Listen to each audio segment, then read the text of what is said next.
Hi there. Let's make very light waffles.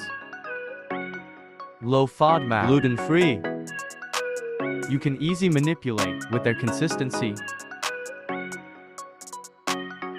If you want them denser, just add more rice flour and starch.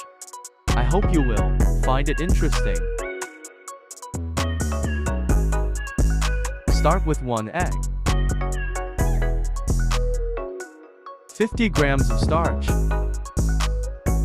50 grams of rice flour, guar gum, gluten-free baking powder, cinnamon, cardamom, nutmeg,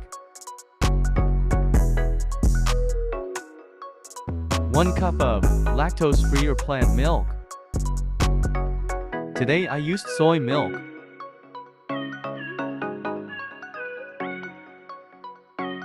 Put it in the fridge for 5 minutes. Let's make tofu topping. Chocolate 100% cocoa, stevia, tahini, coconut milk,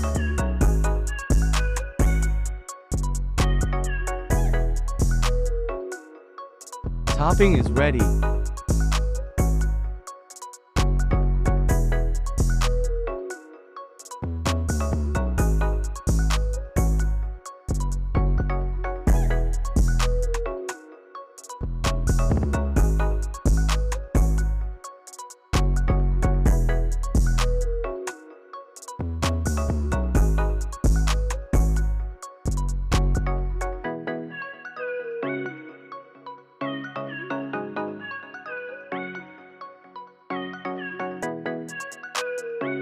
Thanks for watching.